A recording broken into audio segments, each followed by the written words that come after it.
যেগুলো এনেছিলাম মানুষের বাড়ি বাড়ি গিয়ে পুরনো কিন্তু ভালো মানের জামা কাপড়, সেগুলো কিন্তু এখন আমরা দিতে যাচ্ছি।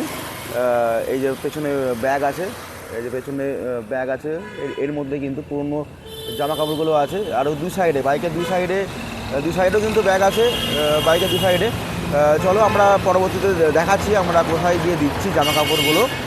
আমরা এক্সাক্ট লোকেশানটা আমরা দিতে পারবো না, কারণ তাদেরও একটা, আমরা চাই না যে তারা জানুক, কিন্তু আমরা যে দিচ্ছি সেটা তোমাদের সামনে আমরা নিশ্চয়ই তুলে ধরবো।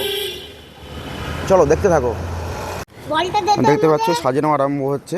আমরা যেগুলো কালেক্ট করেছি পুরনো কিন্তু ভালো মানের জামা কাপড়, সেগুলো কিন্তু দেওয়ার জন্য কিন্তু আমরা প্রস্তুতি পর্ব করছি। এরপরে কিন্তু দেওয়া আরম্ভ হবে। আমরা কিন্তু আজকে আমাদের শহর কৃষ্ণনগর থেকে ভালো মানের জামা কাপড় সংগ্রহ করেছিলাম, সেগুলো কিন্তু আমাদের বাচ্চাদের যাদের দরকার তাদের মধ্যে কিন্তু আমরা তুলে দিচ্ছি। কেমন লাগলো কিন্তু অবশ্যই বলবে, দরকার একটুখানি ভালো করে দেখো, ভালো করে দেখাই কি সুন্দর জামা কাপড়।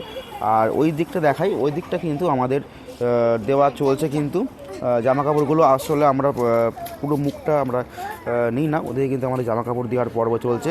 পাশে থেকেও সাপোর্ট করো।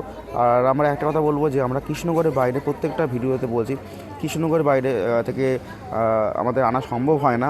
তার একটাই কারণ আমাদের হাজার কাজের মধ্যে আমরা কিন্তু এই কাজটা কিন্তু আমরা করে থাকি, উদ্যোগটা নিয়ে থাকি যাদের দরকার তাদের জন্য।